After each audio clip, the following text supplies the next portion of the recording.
बिस्मिल्लाहिर्रहमानिर्रहीम।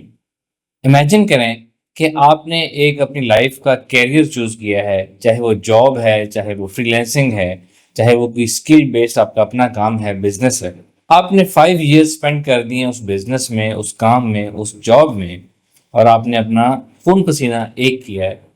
और after 5 years आपको ये फीलिंग आना शुरू होती है कि ये काम आपकी पसंद का नहीं है, या आपको इसमें काम करते हुए मज़ा नहीं आ रहा, या इस काम की उतनी अर्निंग नहीं है जितनी आपकी लाइफ गोल है, जितनी आपकी रिक्वायरमेंट और जितनी आपकी ख्वाहिश है। तब आप क्या करेंगे? डेफिनेटली अब क्या करेंगे, ये एक कॉम्प्लेक्स डिसीजन होगा। हम इस वीडियो में बात करेंगे कि किसी ने कैरियर चूज करना है अपनी लाइफ में, चाहे जॉब चूज करनी है, चाहे बिजनेस चूज करना है, स्किल बेस्ड वर्क चूज करना है, तो वो कैसे चूज करेगा। स्टेप नंबर 1 स्टैंडर्ड है कि आप सबसे पहले रिसर्च करेंगे। इंटरनेट अवेलेबल है आपके पास, यूट्यूब अवेलेबल है आपके पास, आर्टिफिशियल इंटेलिजेंस की एप्स अवेलेबल है। आप उसको बताएं कि आपने अपने कल्चर में, अपने रीजन में, अपनी कंट्री में, अपनी वैल्यूज़ के मुताबिक क्या क्या वर्किंग अपॉर्चुनिटीज़ हैं, क्या क्या जॉब अपॉर्चुनिटीज़ हैं, क्या क्या बिजनेस अपॉर्चुनिटीज़ हैं, क्या क्या अर्निंग अपॉर्चुनिटीज़ हैं, क्या स्किल बेस्ड वर्क अपॉर्चुनिटीज़ हैं, फ्रीलांसिंग के क्या क्या काम दस्तयाब हैं। वो सारे के सारे आप एक दफ़ा उनको रिसर्च करें और उनको सुनने के बाद, देखने के बाद, जानने के बाद आप उनको नोट डाउन कर लें। सब के सब नोट डाउन कर लें, किसी को आपने स्किप नहीं करना। उसके बाद स्टेज नंबर 2 पे आपने ये देखना है कि वो जितने भी काम हैं उसको इंडिपेंडेंटली आपने हर एक के ऊपर रिसर्च करनी है, थोड़ी सी मेहनत करनी है। इंटरनेट अवेलेबल है, अगेन रिसर्च के लिए एआई एप्स अवेलेबल हैं, यूट्यूब अवेलेबल है, डॉक्यूमेंट्रीज अवेलेबल हैं, इंटरव्यूज अवेलेबल हैं, सक्सेस स्टोरीज अवेलेबल हैं, बहुत कुछ अवेलेबल है। आप एक एक काम के ऊपर डीप रिसर्च करेंगे और एक रिसर्च का स्ट्रक्चर बना लेंगे कि ये काम शुरू कैसे किया जाता है, इसमें मैन पावर की रिक्वायरमेंट कितनी है, इसमें इसको स्टार्टिंग के लिए कोई फंड्स फाइनेंसेस चाहिए होते हैं या नहीं चाहिए होते, इसको टाइम कितना देना पड़ता है, इसको एफर्ट कितनी देनी पड़ती है, इसमें रेवेन्यू कितना है, इसमें ग्रोथ कितनी है, इसमें एक्सपेंशन कितनी है। ये सारी की सारी आप चीज़ें वर्कआउट कर लेंगे और इस तरह जितनी भी आपने पहले लिस्ट बनाई थी, अब आप हर एक की अलग अलग रिसर्च करके इस तरह इसको नोट डाउन कर लेंगे। अब जब सब कुछ ये रिसर्च करके नोट डाउन कर लेंगे, तो अब आप इस रिसर्च के बाद एनालिसिस करेंगे। जो पहले आपने लिस्ट बनाई थी ना, उसमें से कुछ काम जो हैं आप उनको क्रॉस करते जाएंगे। फॉर एग्जांपल कि किसी को किसी काम को स्टार्ट करने के लिए बहुत सा सरमाया चाहिए, आपके पास नहीं है, आप उसे क्रॉस कर देंगे। किसी काम को स्टार्ट करने के लिए 18 आवर्स 20 आवर्स की मेहनत चाहिए, आपके पास इतना वक्त नहीं है, आप उसे क्रॉस कर देंगे। किसी काम में इतनी अर्निंग, इतना मार्जिन नहीं है जितना आपको चाहिए, आप उसको क्रॉस कर देंगे। इस तरह आप उसको फर्दर शॉर्टलिस्ट करेंगे, उसकी एक लिस्ट बनाएंगे कि अब वो कौन कौन से काम हैं जो रिलेटिवली इजी हैं, रेवेन्यू अच्छा है और वो एक काम किया जा सकता है अपने कल्चर में, अपने उसमें रहते हुए एक अच्छा उसमें से बिजनेस अर्न किया जा सकता है। इसके बाद स्टार्ट होती है स्टेज 2 पे आप सेल्फ एनालिसिस करेंगे।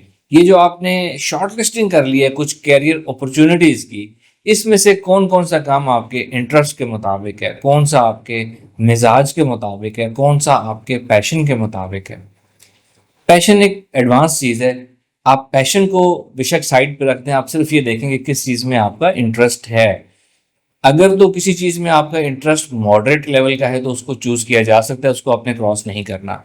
अगर किसी चीज़ में बिल्कुल ही आपका इंटरेस्ट नहीं है या आपको बिल्कुल ही पसंद नहीं है, यू हेट इट, तो उसको आपने क्रॉस करते चले जाना है। फिर आपने देखना है कि आपकी फैमिली सेटअप क्या है, आप कहाँ रहते हैं, आपके पास वक्त कितना है, आप कितना वक्त दे सकते हैं, आपकी सेहत कैसी है, वो काम होम बेस्ड डेस्क पे बैठ के करने वाला काम है, भागदौड़ वाला काम है, आपकी क्या सेहत है कि आप बाहर वाली भागदौड़ कर सकते हैं, आप उसको एनर्जी कितनी दे सकते हैं। इस तरह का आप सेल्फ एनालिसिस उन शॉर्ट लिस्टेड प्रोफेशंस के ऊपर करेंगे अपना।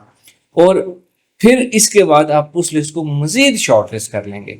किसी को आप वक्त नहीं दे सकेंगे, कोई काम आपको पसंद नहीं है, कोई काम आपकी वैल्यूज़ या ट्रेडिशंस अलाउ नहीं करती, कोई काम आपकी फैमिली पसंद नहीं करेगी। तो इस तरह करके सेल्फ एनालिसिस करके आपने अपने उन अर्निंग अपॉर्चुनिटीज़ को मजीद शॉर्ट लिस्ट कर लिया। अब जब आपने इनको मजीद शॉर्ट लिस्ट कर लिया, अब आप क्या करेंगे। अब आप अभी तक आपने रिसर्च की थी, इंटरनेट का सहारा लिया था, अब आप लोगों से मुशावरत करेंगे, अपनी फैमिली से मुशावरत करेंगे, लोगों से मुशावरत करेंगे, और दोस्तों से मशावरत करेंगे, कोई प्रोफेशनल्स उस उन प्रोफेशंस के आसपास के लोग हैं, आप उनसे बातचीत करें। अगर कोई अच्छे प्रोफेशनल्स कंट्री में नियर बाय सिटीज़ में अवेलेबल हैं, आप उनसे टाइम लें, उनसे कंसल्टेशन सेशन बुक करवाएं, उनको जाके मिलें, उसकी मज़ीद आप रिसर्च करनी है। अब आपने प्रैक्टिकल रिसर्च करनी है। पहले आपने एकेडमिक रिसर्च की थी, अब आपने प्रैक्टिकल रिसर्च करनी है और एक एक प्रोफेशन के लोगों से जाके मिलें, उनसे मुशावरत करें। आपको बहुत सी नई चीज़ें पता चलेंगी कि किस काम में कितनी डिफ़िकल्टीज़ हैं, किस काम में कितनी वल्नरेबिलिटी है। आप यहाँ इसका स्वॉट एनालिसिस करेंगे, स्ट्रेंथ, वीकनेसेस, अपॉर्चुनिटीज़ और थ्रेट्स, कि किस काम में स्ट्रेंथ कितनी है, जॉब वर्सेस बिजनेस, जॉब में कितनी स्ट्रेंथ है, वीकनेस क्या है, बिजनेस में क्या है, different type of job, different type of business की क्या मोडालिटीज़ है। और हर एक की फिर आप रिसर्च करेंगे, उनके लोगों से मिलेंगे, इवन आप लोगों की सक्सेस स्टोरी सुने। सक्सेस स्टोरीज सुनते हुए या देखते हुए आपने एक बात का ख्याल रखना है कि सक्सेस स्टोरी जो है वो एक ऐसे शख्स की होती है जो उस फील्ड में कामयाब हो गया, वो अच्छा कामयाब हो गया, वेरी गुड। सक्सेस स्टोरी आपको ये नहीं बताती कि इसी फील्ड में कितने लोग नाकाम हुए हैं, यानी कि percentage of success in that business, in that work, ये आपको सक्सेस स्टोरी नहीं बताती। बहुत से लोग सक्सेस स्टोरीज से सिर्फ इंस्पायर होकर काम शुरू कर देते हैं, आगे चल के पता चलता है तो कामयाब नहीं हो पा रहे। तो आपने ये भी एनालाइज करना है कि परसेंटेज ऑफ सक्सेस कितनी है हर फील्ड में।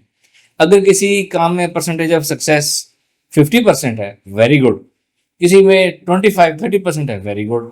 अगर किसी में सक्सेस परसेंटेज ही 5%, 2%, 1% है, तो आपने अगेन अपना तज्जिया करना है कि क्या आप ऐसे कमाल के इंसान, ऐसे इंटेलेक्ट वाले, ऐसी डिटर्मिनेशन वाले, ऐसे स्मार्ट वर्क, हार्ड वर्क वाले हैं कि आप उन 1% में आ जाएंगे या नहीं आ जाएंगे।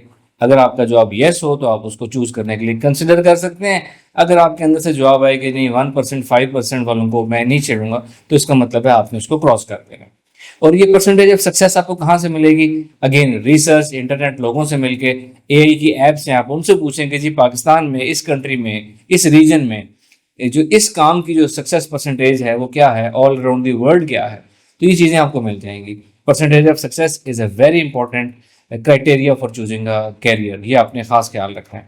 अब जब ये सारा कुछ कर लेंगे तो फिर आपके पास जो चीज़ें ऑप्शंस बच जाएंगी ना, वो होंगी बहुत लिमिटेड, 1 2 3 4 इस तरह की होंगी। और उसमें से फिर आप कोई भी जो है जो आपको सबसे बेहतर लगती है, आप उनकी प्रायोरिटाइजिंग कर लें कि ये प्रायोरिटाइजेशन 1 है, ये 2 है, ये 3 है, ये 4 है। और ये आप कैसे करेंगे कि किस काम में एफर्ट्स कितनी है, एनर्जी कितनी देनी है उसको। एनर्जी का मतलब है आपकी अपनी मेहनत और इन्वेस्टमेंट दोनों आ जाती हैं उसमें, और उसका रेवेन्यू कितना है, ये चीज़ें आप देख लें। इसके हिसाब से 1 2 3 4 कर लें और उसके बाद आप अपने कैरियर्स को स्टार्ट करना है। स्टार्ट करते हुए उसकी गोल सेटिंग करनी है कि आज से 10 साल बाद अपने आप को कहाँ देखना चाहते हैं, उसको बैक ट्रैक करें कि हर साल आप कहाँ पर होंगे 10 साल बाद उस मुकाम तक पहुँचने के लिए। फिर उसका एक्शन प्लान बनाएं कि हर साल यहाँ तक जाने के लिए क्या क्या आपको एक्शन चाहिए, क्या क्या रिसोर्सेज चाहिए, क्या क्या प्लानिंग स्ट्रेटेजी चाहिए, और उसके बाद आप अपना काम स्टार्ट कर सकते हैं। तो ये एक छोटी सी गाइडेंस थी कि आपने अपना कैरियर कैसे चूज करना है। सबसे इंपॉर्टेंट बात जो हर चीज़ को ओवरराइड करेगी वो ये है कि आजकल कंप्यूटर, आईटी, डिजिटल स्किल्स के बगैर, सोशल मीडिया स्किल्स के बगैर कोई भी बिजनेस नहीं चलता। Digital skills, social media skills itself एक इंडस्ट्री है, इटसेल्फ एक फील्ड है। इसको बतौर प्रोफेशन भी अपनाया जा सकता है और इनको दूसरे प्रोफेशंस में इंटीग्रेट करके भी चलाया जा सकता है। आजकल कोई प्रोफेशन डिजिटल मार्केटिंग के बगैर नहीं चलता, एसईओ के बगैर नहीं चलता। आजकल फ्रीलांसिंग स्किल जो दूसरी होती हैं, कंटेंट राइटिंग की ज़रूरत होती है, डिजिटल मार्केटिंग की ज़रूरत होती है, वीडियो एडिटिंग की ज़रूरत होती है, ग्राफिक डिज़ाइनिंग की ज़रूरत होती है। ये सब चीज़ें आपने लाजमी सीखनी है, ये हर प्रोफेशन में काम आती हैं। और आजकल आर्टिफिशियल इंटेलिजेंस का दौर है, बहुत अच्छी अच्छी ऐप्स आई हुई हैं। आर्टिफिशियल इंटेलिजेंस के बगैर आने वाले दिनों में, आने वाले वक्त में कोई भी बिजनेस जो है इसके बगैर चल नहीं पाएगा। तो इस चीज़ को आपने लाजमी सीखना है, अंडरस्टैंड करना है, और जो भी बिजनेस चूज़ करें आपने उसको इंटीग्रेट करना है। Thank you very much. अस्सलाम वालेकुम रहमतुल्लाह।